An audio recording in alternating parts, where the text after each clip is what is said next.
आज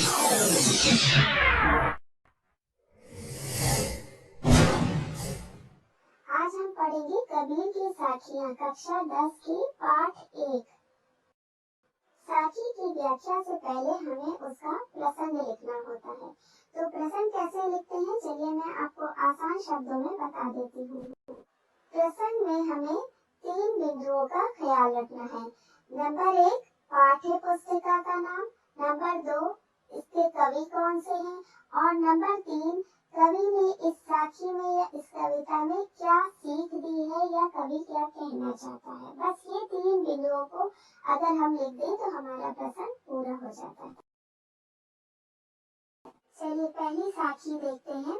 ऐसी वाणी बोलिए मन का आपा खोए, अपना तन शीतल करे औरन को सुख होए। अब इसमें प्रसंग वैसे ही लिखेंगे जैसे मैंने आपको पहले बताया। प्रस्तुत साखी हमारी पाठ्य पुस्तक स्पर्श भाग 2 से ली गई है। इसके कवि कबीर दास जी हैं। इसमें कबीर ने मीठी बोली बोलने और दूसरों को दुख न देने की बात कही है। अब इसकी व्याख्या देखते हैं। इसमें कबीर दास जी कहते हैं कि हमें अपने मन का अहंकार त्याग कर ऐसी भाषा का प्रयोग करना चाहिए जिससे हमारा अपना तन मन भी स्वस्थ रहे और दूसरों को भी सुख प्राप्त हो। अर्थात हमें हमेशा मीठी बोली का ही प्रयोग करना चाहिए जिससे सुनने वाले को हमेशा सुख प्राप्त हो, कभी वो दुखी न हो हमारी बात सुनकर। और इसके लिए हमें अपने अंदर का अहंकार त्याग करना होगा। दूसरी साखी है। कस्तूरी कुंडली बसे मृग ढूंढे बन माही, ऐसे घटी घटी राम है दुनिया देखे नाही। प्रसंग देख लीजिए। प्रस्तुत साखी हमारी पाठ्य पुस्तक स्पर्श भाग 2 से ली गई है। इसके कवि कबीर दास जी हैं। इसमें कबीर कहते हैं कि जिस तरह हिरण कस्तूरी प्राप्त करने के लिए भटकता रहता है, उसी तरह लोग भी ईश्वर प्राप्ति के लिए भटक रहे हैं। इसकी व्याख्या है। कबीर दास जी कहते हैं कि जिस प्रकार एक हिरण कस्तूरी की खुशबू को जंगल में ढूंढता फिरता है, जबकि वो सुगंध, वो कस्तूरी उसी की नाभि में बसी होती है, परंतु वो इस बात से बेखबर होता है, उसी प्रकार संसार के कण कण में ईश्वर विद्यमान है और मनुष्य इस बात से बेखबर ईश्वर को संसार में ढूंढता है। कबीर जी कहते हैं कि हमें ईश्वर को अपने मन में ढूंढना चाहिए। तीसरी साखी है। जब मैं था तब हरि नहीं, अब हरि है मैं नाही, सब अंधियारा मिट गया जब दीपक देखिया माही। प्रसंग है।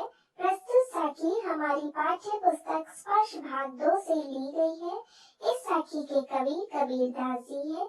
इसमें कबीर जी मन में या अहंकार के मिट जाने के बाद मन में ईश्वर के वास की बात कहते हैं। व्याख्या है।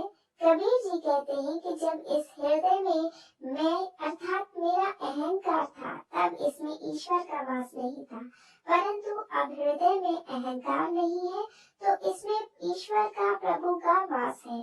जब परमेश्वर नामक दीपक के दर्शन हुए तो अज्ञान रूपी अहंकार का विनाश हो गया। इस साखी में कहते हैं, सुखिया सब संसार है खाए अरु सोवे, दुखिया दास कबीर है जागे अरु रोवे। इसका प्रसंग है। प्रस्तुत साखी हमारी पाठ्य पुस्तक स्पर्श भाग 2 से ली गई है। इस साखी के कवि कबीर दास जी हैं। इसमें कबीर जी अज्ञान रूपी अंधकार में सोए हुए मनुष्यों को देखकर दुखी हैं और रो रहे हैं। इसकी व्याख्या है। कबीर जी कहते हैं कि संसार के लोग अज्ञान रूपी अंधकार में डूबे हुए हैं, अपनी मृत्यु आदि से भी अनजान सोए हुए हैं। ये सब देखकर कबीर दुखी है और वे रो रहे हैं। वे प्रभु को पाने की आशा में हमेशा चिंता में जागते रहते हैं। विरह भुभंगम तन बसे मंत्र न लागे कोई, राम वियोगी न जीवे जीवे तो बौरा होई। प्रसंग।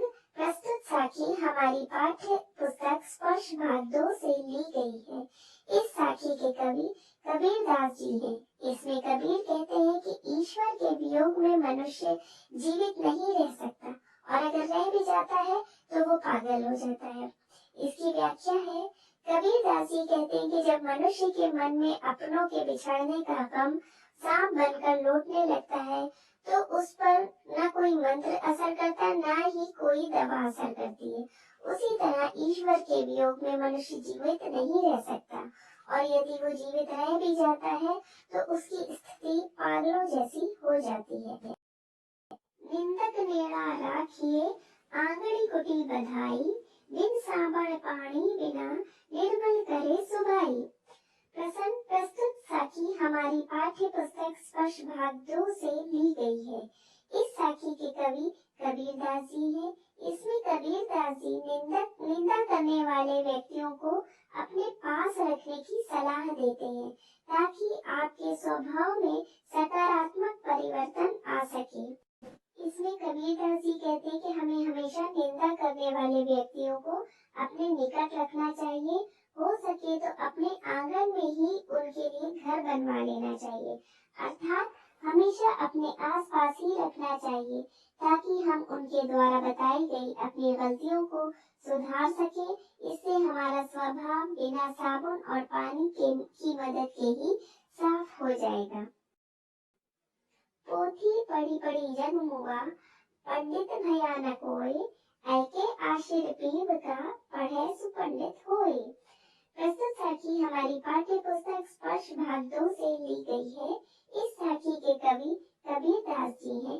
इसमें कबीर जी पुस्तक ज्ञान को महत्व न देकर ईश्वर प्रेम को महत्व देते हैं। कबीर जी कहते हैं कि इस संसार में मोटी मोटी पुस्तकें पढ़कर कई मनुष्य मर गए, संसार से चले गए, परंतु कोई भी मनुष्य ज्ञानी नहीं बन सका। यदि किसी व्यक्ति ने ईश्वर प्रेम का एक भी अक्षर पढ़ लिया होता तो वो पंडित बन जाता, अर्थात ईश्वर प्रेम ही एक सच है, इसे जानने वाला ही वास्तविक ज्ञानी है। हम घर जालियां आपना लिया मुराना हाथी, अब घर जालों तास का जय चले हमारे साथी। प्रस्तुत साखी हमारी पाठ्य पुस्तक स्पर्श भाग 2 से ली गई है।